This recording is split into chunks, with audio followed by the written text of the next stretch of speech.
Bismillahirrahmanirrahim. Assalamu alaikum, dear students. I am your physics teacher, Engineer Mohammad Yamin, and you are watching my YouTube channel, The Quantum Realm.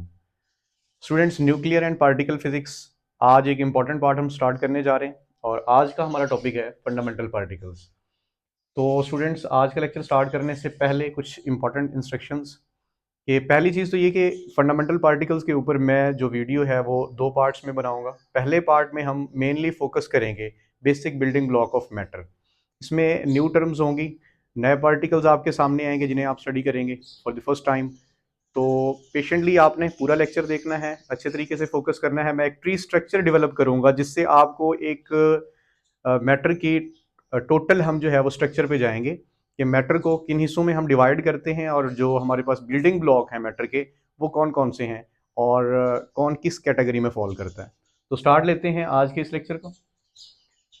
First of all तो हम define करेंगे fundamental particle होते क्या हैं। Students, fundamental particle हमारे पास ऐसे particles होते हैं जिनका कोई इंटरनल स्ट्रक्चर नहीं होता और जो इंडिविजिबल होते हैं, जिन्हें आप फर्दर डिवाइड नहीं कर सकते। These particles are known as fundamental particles. तो डेफिनेशन देखें, a particle that has no internal structure which means that is indivisible is known as a fundamental particle. तो एक ऐसा पार्टिकल जिसका कोई इंटरनल स्ट्रक्चर नहीं होगा और जो इंडिविजिबल होगा, that is called a fundamental particle.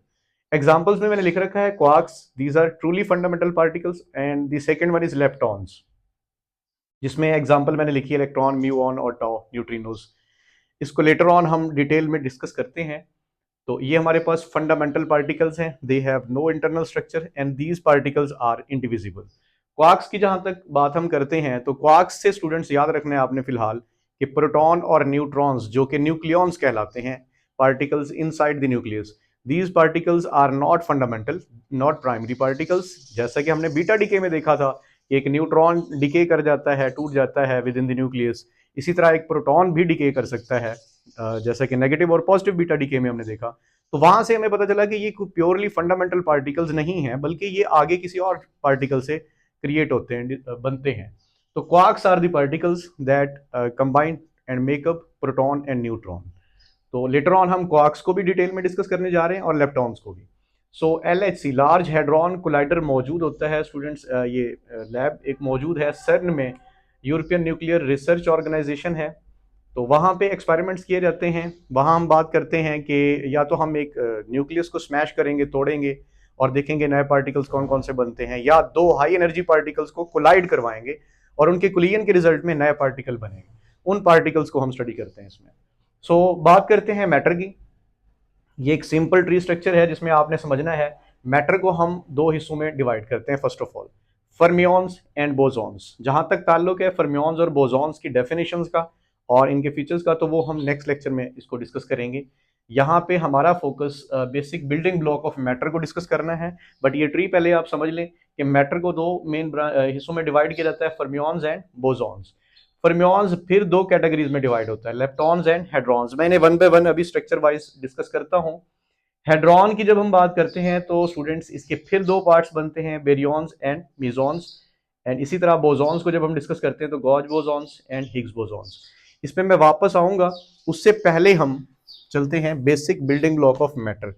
तो subatomic particles are classified into four groups. जो हमारे पास सब एटॉमिक पार्टिकल्स हैं उनको हम चार ग्रुप्स में डिवाइड करते हैं। The first one is leptons, the second one is hadrons, the third one is gauge bosons, and the fourth one is Higgs bosons। Although ये दोनों बोसॉन कैटेगरी में आते हैं। These are the force carrier. So इनको भी हम one by one discuss करते हैं। पहले आते हैं हम लेप्टॉन्स के ऊपर। लेप्टॉन और हेड्रॉन में एक मेन डिफरेंस करेंगे, उसके बाद लेप्टॉन्स के एग्जांपल देखेंगे, देन हम हेड्रॉन्स को फर्दर दो हिस्सों में डिस्कस करेंगे। तो लेप्टॉन्स कौन से पार्टिकल्स होते हैं? Particles which do not experience strong nuclear force।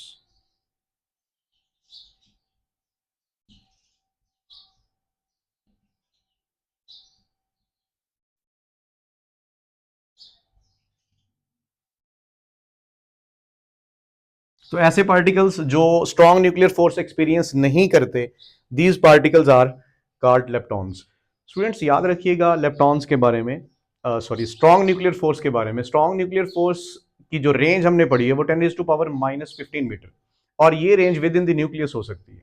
So strong nuclear force act करती है ओनली न्यूक्लियॉन्स के ऊपर, यानी protons and neutrons, these particles are joined by strong nuclear force. ये पार्टिकल्स आपस में कनेक्टेड होते हैं। स्ट्रॉन्ग न्यूक्लियर फोर्स की जो नेचर है वो अट्रैक्टिव है, तो ये पार्टिकल्स कनेक्टेड होते हैं आपस में स्ट्रॉन्ग न्यूक्लियर फोर्स से। तो लेप्टॉन कैटेगरी में हमारे पास जो पार्टिकल्स आएंगे उनके ऊपर स्ट्रॉन्ग न्यूक्लियर फोर्स एक्ट नहीं करेगी।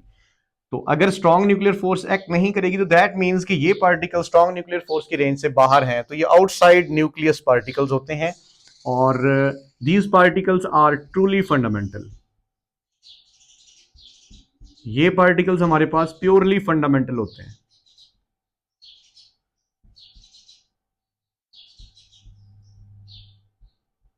यानी कि ये इनका कोई इंटरनल स्ट्रक्चर नहीं है, ये इंडिविजिबल है, ये आगे किसी और पार्टिकल से क्रिएट नहीं हुए। एग्जांपल्स देखते हैं इसकी। एग्जांपल्स में स्टूडेंट्स पहली जो एग्जांपल है वो इलेक्ट्रॉन, याद रखिएगा इलेक्ट्रॉन आउटसाइड न्यूक्लियस मौजूद होता है। तो लेप्टॉन्स के बारे में आप याद रख सकते हैं कि ये ऐसे पार्टिकल्स हैं जो न्यूक्लियस में नहीं हो सकते, ये आउटसाइड न्यूक्लियस होंगे। सो आउटसाइड न्यूक्लियस जो पार्टिकल्स होते हैं that do not experience strong nuclear force. Strong nuclear force सिर्फ उन पार्टिकल्स पे लगेगी जो विद इन द न्यूक्लियस होंगे, और वो इसकी रेंज में आएंगे। तो इन पार्टिकल्स के ऊपर स्ट्रॉन्ग न्यूक्लियर फोर्स एक्ट नहीं करती, ये ट्रूली फंडामेंटल होते हैं। और एग्जांपल्स में इलेक्ट्रॉन एक एग्जांपल है, इसी तरह म्यूऑन, टॉ, एक टेबल गिवन होगा आपकी बुक पे जिसमें इन तीनों का डिफरेंस जो है वो लिखा होगा। इन तीनों पार्टिकल्स की अगर हम बात करें तो इनकी डिफरेंस जो है, चार्ज इनका सेम होता है, डिफरेंस आता है इनके मैसेज और स्टेबिलिटी की बेस पे। तो इलेक्ट्रॉन स्टेबल पार्टिकल होता है, जबकि म्यूऑन और टॉ जो है ये स्टेबल पार्टिकल नहीं होते। इसी तरह मैसेज की बात करें तो टॉ का मैस सबसे ज्यादा होगा, उससे कम म्यूऑन का होगा और सबसे कम इलेक्ट्रॉन का होगा। तो मैसेज और स्टेबिलिटी की बेस पे इनको आइडेंटिफाई करेंगे हम, बाकी इनके चार्जेस जो हैं वो सेम है। तो ये एग्जांपल्स हैं, और इनके न्यूट्रिनोज। बीटा डीके में हमने पढ़ा था कि जब भी बीटा डीके होता है साथ एक न्यूट्रिनो या एंटी न्यूट्रिनो क्रिएट होता है। तो these particles are listed as leptons. So leptons के बारे में आपको आइडिया हो गया कि ऐसे पार्टिकल्स जो स्ट्रॉन्ग न्यूक्लियर फोर्स एक्सपीरियंस नहीं करेंगे और ये ट्रूली फंडामेंटल होंगे। जबकि हेड्रॉन की जब हम बात करते हैं, दीज पार्टिकल्स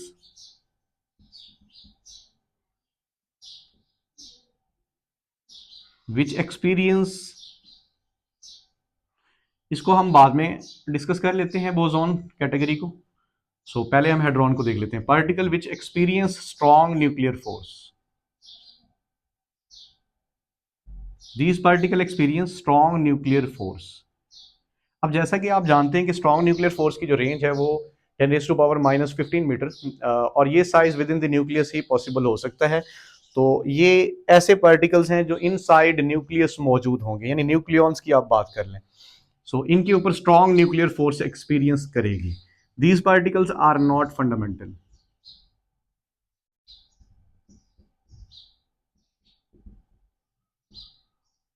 इनके बारे में याद रखना है आपने कि ये पार्टिकल्स फंडामेंटल नहीं है,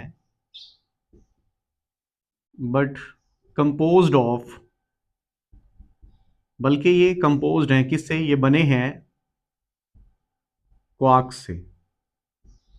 क्वार्क्स को भी हम डिस्कस कर लेते हैं।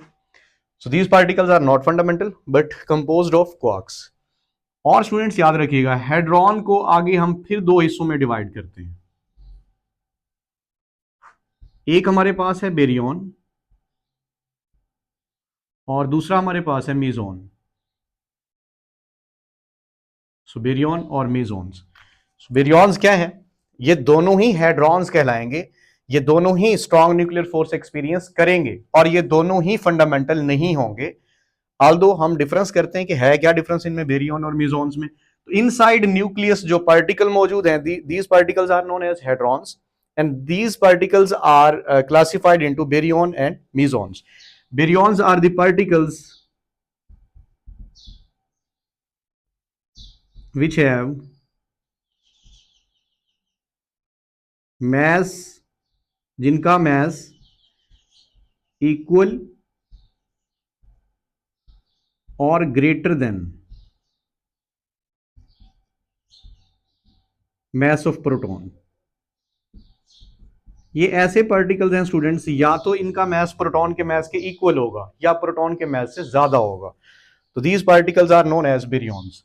अच्छा, इसकी अगर हम बात करें एग्जांपल्स की, तो एग्जांपल में स्टूडेंट्स दो पार्टिकल आप याद रखें, एक प्रोटॉन और एक न्यूट्रॉन, और यही दो पार्टिकल ही हैं जिनका अभी तक आप जिनके बारे में जानते हैं कि न्यूक्लियस में प्रोटॉन और न्यूट्रॉन मौजूद होते हैं। आल्दो अभी हम समझने जा रहे हैं कि मेसॉन्स भी पार्टिकल्स हैं जो इनसाइड न्यूक्लियस मौजूद होते हैं। सो बेरियॉन्स क्या हैं? वो पार्टिकल, ये हेड्रॉन की कैटेगरी है, वो पार्टिकल जिनका मैस या तो इक्वल होगा या ग्रेटर होगा किससे? मैस ऑफ प्रोटॉन से। जैसे कि proton and neutrons, these particles are baryons as well as hadron, और ये स्ट्रॉन्ग न्यूक्लियर फोर्स एक्सपीरियंस करेंगे और ये फंडामेंटल नहीं होंगे। अगर ये फंडामेंटल नहीं है तो ये आगे किससे बने हैं? तो आगे ये जिन पार्टिकल से बने हैं वो क्वार्क्स हैं। तो these particles are made up of 3 quarks.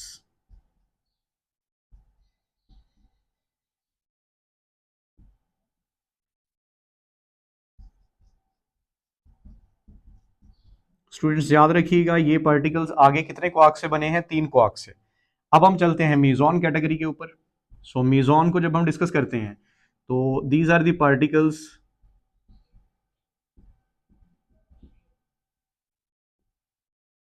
which have mass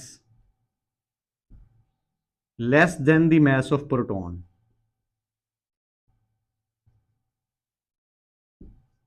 ये ऐसे पार्टिकल्स हैं जिनका मैस प्रोटॉन के मैस से कम होता है। अब ये इंटरेस्टिंग है कि ऐसे पार्टिकल भी हमारे सामने आए जिनका मैस प्रोटॉन के मैस से कम होता है बट इलेक्ट्रॉन के मैस से ज्यादा होता है, तो इनको मिड साइज पार्टिकल हम कहेंगे, और ये 1960s के बाद डिस्कवर हुए। तो ऐसे पार्टिकल्स जिनका मैस प्रोटॉन के मैस से कम है लेकिन ये विद इन द न्यूक्लियस मौजूद हैं, these particles are known as mesons. तो जैसा कि मैंने आपको बताया कि हेड्रॉन को ही हम क्लासिफाई कर रहे हैं बेरियॉन और मेसॉन में, तो ये दोनों क्योंकि हेड्रॉन्स हैं तो ये दोनों ही particle strong nuclear force experience करेंगे और फंडामेंटल भी नहीं होंगे। तो जैसा कि बेरियॉन की एग्जांपल थी प्रोटॉन एंड न्यूट्रॉन, और इसके बारे में हमने देखा कि प्रोटॉन और न्यूट्रॉन कितने क्वार्क से बनते हैं? 3 क्वार्क से। ऐसे ही मेसॉन्स की एग्जांपल हम देखते हैं, पाइऑन्स, पाई मेसॉन्स, पाई नेगेटिव, पाई पॉजिटिव मेसॉन्स, पाई न्यूट्रल मेसॉन्स, ये डिफरेंट एग्जांपल्स हैं। These particles are made up a pair of quark and anti quark। Important है ये इंफॉर्मेशन कि मेसॉन्स जो हैं ये किससे बनते हैं? ये भी क्वार्क से बनते हैं, बट वो क्वार्क्स कौन से होंगे? पेयर ऑफ क्वार्क, एक क्वार्क होगा एंड एंटी क्वार्क, एक एंटी क्वार्क होगा। हाँ, ये जरूरी नहीं है कि जो क्वार्क हो उसी का एंटी क्वार्क हो, एंटी क्वार्क किसी और क्वार्क का हो सकता है। तो इसको समझने के लिए हमें क्वार्क्स कैटेगरी को पहले समझना पड़ेगा, देन हम आएंगे बोसॉन्स कैटेगरी, जैसे कि गॉस बोसॉन्स और हिग्स बोसॉन्स। तो वापस आते हैं इस ट्री स्ट्रक्चर को देखें स्टूडेंट्स। यहां मैंने आपको बात की थी कि मैटर की हम दो हिस्सों में डिस्कस करते हैं, फर्मियॉन्स एंड बोसॉन्स। जब हम फर्मियॉन्स की बात करते हैं तो लेप्टॉन्स एंड हेड्रॉन्स, तो अभी तक हमने लेप्टॉन्स और हेड्रॉन्स इनको कंप्लीट कर लिया, और हेड्रॉन में फिर हमने बेरियॉन्स और मेसॉन्स को डिस्कस किया। तो यहां तक हम पहुंच चुके हैं। अभी हम क्वार्क्स को पहले समझेंगे, देन हम बोसॉन्स के ऊपर आएंगे। तो नेक्स्ट हम क्वार्क्स का पार्ट डिस्कस करते हैं। उससे पहले आप इस व्हाइट बोर्ड का स्क्रीनशॉट लेना चाहते हैं तो वो आप ले लें।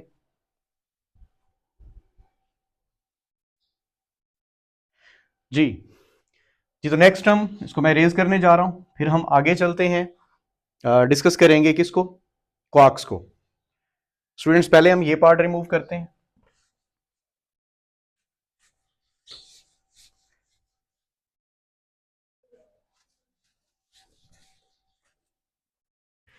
जी, तो हम बात करते हैं क्वार्क्स की। स्टूडेंट्स क्वार्क्स के बारे में याद रखिएगा, these are the fundamental particles. ये प्योरली फंडामेंटल पार्टिकल्स हैं, जस्ट लाइक लेप्टॉन्स। जैसा कि लेप्टॉन्स की हमने बात की कि ये फंडामेंटल होते हैं, तो यहां क्वार्क्स भी क्या है? Truly fundamental particles.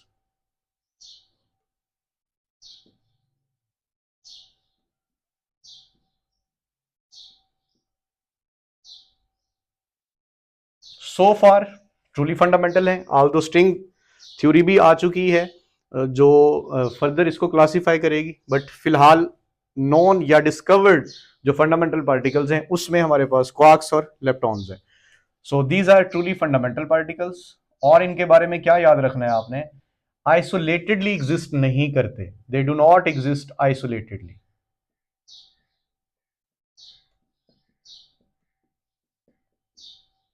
ये पार्टिकल आइसोलेटेडली एग्जिस्ट नहीं करते। एक अकेला क्वार्क आपको नहीं मिलेगा, क्वार्क्स हमेशा ग्रुप फॉर्म में मिलेंगे, या तो 2 या 3। तो इसी के साथ हम बात करते हैं स्टूडेंट्स, फ्रैक्शनल चार्जेस होते हैं इनके ऊपर। तो एक टेबल में यहां पे ड्रॉ कर रहा हूं, यहां पे हम टाइप लिखेंगे क्वार्क सिंबल, देन उसका चार्ज देखेंगे, देन उसका एंटी क्वार्क सिंबल, देन उसका चार्ज।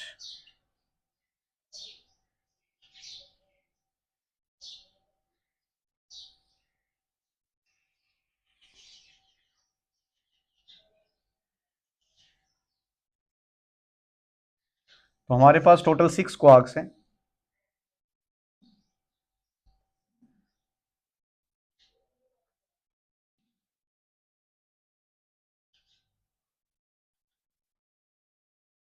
जी, तो उन 6 क्वार्क्स को हम डिस्कस करते हैं। पहले नंबर पे स्टूडेंट्स हमारे पास जो क्वार्क आता है वो अप, जिसका सिंबल यू होगा। दूसरे नंबर पे आता है डाउन, जिसका सिंबल डी होगा। तीसरे नंबर पे आता है हमारे पास स्ट्रेंज, जिसका सिंबल एस होगा। चौथे नंबर पे आता है चार्म, जिसका सिंबल सी होगा। इसी तरह हमारे पास आएगा टॉप और बॉटम। तो ये 6 हमारे पास क्वार्क्स लिस्ट है। चार्ज की अगर बात करें तो अब क्वार्क के ऊपर जो चार्ज होता है स्टूडेंट्स वो होता है +2/3 into E, charge of electron. तो इलेक्ट्रॉन के चार्ज का +2/3। इसी तरह डाउन का जो चार्ज है वो -1/3। मैंने ये तरतीब लिखी है, इसी तरतीब को आप फॉलो करेंगे तो इस चार्जेस को रिपीट करते जाएं। जैसे कि आपका चार्ज +2/3, डाउन का -1/3, स्ट्रेंज का फिर ये वाला चार्ज होगा +2/3 और डाउन का चार्म का हमारे पास आएगा -1/3। इसी तरह टॉप का हमारे पास आएगा +2/3 और बॉटम का हमारे पास आएगा 1/3। एंटी क्वार्क की बात करें तो उसको मैं सिंबॉलिक रिप्रेजेंटेशन से जस्ट रिप्रेजेंट करूंगा। जैसे अब के लिए आप बार लगा देंगे, एंटी पार्टिकल के लिए आप सिंबल के ऊपर बार लगाते हैं, जिससे आपको एंटी पार्टिकल की आइडेंटिफिकेशन होती है। इसी तरह डाउन के लिए डी बार आ जाएगा, एस, सी बार, टी बार और बी बार। अब एंटी पार्टिकल क्या होता है? एक ऐसा पार्टिकल जिसका मैस इक्वल होता है टू द पार्टिकल और चार्ज जो है वो अपोजिट होता है। तो चार्ज को ही अपोजिट करना है आपने। अब एंटी क्वार्क का जो चार्ज होगा दैट इज -2/3। इसी तरह डाउन एंटी क्वार्क का चार्ज +1/3। स्ट्रेंज का एंटी पार्टिकल जो है दैट विल हैव -2/3 +1/3 -2/3 एंड +1/3। तो ये एंटी पार्टिकल के चार्जेस हैं। अब हम देखते हैं स्टूडेंट्स कि जैसा कि हमने बेरियन कैटेगरी में डिस्कस किया कि हमारे पास प्रोटॉन और न्यूट्रॉन कितने क्वार्क से बनते हैं, 3 क्वार्क से। तो बेरियन को ही आगे कंटिन्यू करते हैं। एक प्रोटॉन का स्ट्रक्चर देखेंगे हम और उसका चार्ज कैलकुलेट करेंगे। एक प्रोटॉन जो है students that has 2 protons and 2 neutrons. Let's suppose students ये हमारे पास 2 प्रोटॉन्स हैं और 2 ही न्यूट्रॉन्स इसके अंदर मौजूद हैं।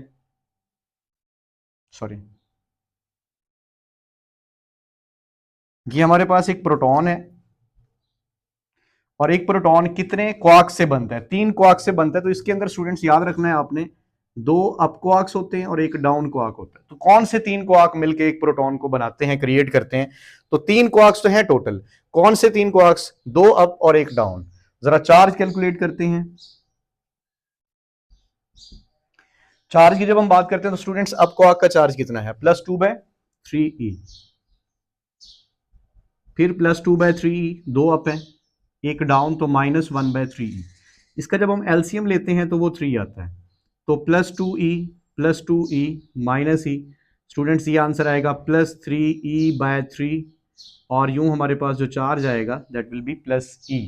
सो इस तरह हमारे पास 3 क्वार्क्स के कॉम्बिनेशन से एक प्रोटॉन बन रहा है और उसका चार्ज क्या होता है स्टूडेंट्स, प्लस ई। इसी तरह एक न्यूट्रॉन की हम बात करते हैं। एक न्यूट्रॉन का जो स्ट्रक्चर है,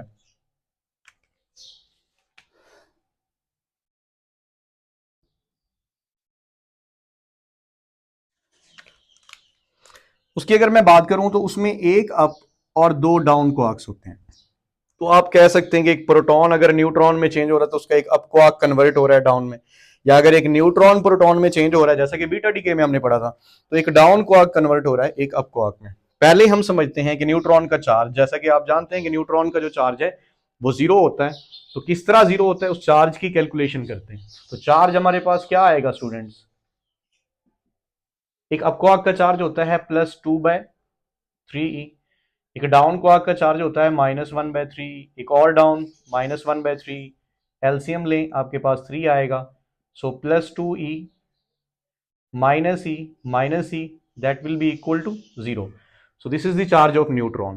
तो यहां से एक बात और समझ आती है कि न्यूट्रॉन जो कि एक न्यूट्रल पार्टिकल है जिसका नेट चार्ज 0 है, उसको अगर आप उसके इंटरनल स्ट्रक्चर को देखेंगे तो दैट कंटेन चार्ज पार्टिकल्स। एक न्यूट्रॉन जो फंडामेंटल नहीं है वो आगे 3 क्वार्क्स से बना है, और उन 3 क्वार्क्स की जब हम बात करते हैं तो उन 3 क्वार्क्स पे चार्ज होता है, और वो चार्ज पार्टिकल्स का कंबाइंड चार्ज 0 है। इस वजह से हम कहते हैं कि न्यूट्रॉन जो है दैट इज चार्जलेस, या जिसका चार्ज जो है वो 0 होता है। इसी के साथ स्टूडेंट्स हम डिस्कस करते हैं मेसॉन कैटेगरी को। सो इसका भी स्क्रीनशॉट लेना है तो आप ले लें जी। तो नेक्स्ट हम चलते हैं,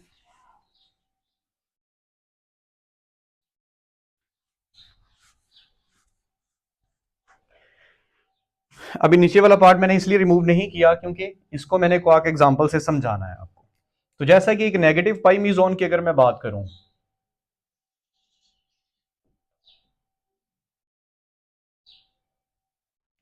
तो that is composed of down and up anti quark. एक पाई मेसॉन जो बना है एक अप के एंटी क्वार्क और एक डाउन क्वार्क से, तो उसका चार्ज कितना होगा स्टूडेंट्स। इसके चार्ज की जब हम कैलकुलेशन करते हैं दैट विल बी, देखिए आपके एंटी क्वार्क का चार्ज कितना है -2/3, और डाउन का कितना चार्ज है -1/3। तो इनको आप ऐड करें स्टूडेंट्स, ये 3 आएगा, -2e -e that will B -3e/3। सो यहां से आपके पास चार्ज आ गया -e। So negative pi meson that will have a -e charge. इसी तरह न्यूट्रल मेसॉन्स भी एग्जिस्ट करते हैं, पॉजिटिव मेसॉन्स भी, पाई मेसॉन्स भी एग्जिस्ट करते हैं, पाइऑन भी एग्जिस्ट करते हैं। कोई भी आपको XYZ पार्टिकल दिया जा सकता है जिसपे आपसे पूछा जा सकता है कि उसका चार्ज क्या होगा। तो स्टूडेंट्स देखें, अगर मैं आपसे कहूं कि एक पार्टिकल जो क्रिएट हो रहा है 3 अप क्वार्क से, a particle which is created by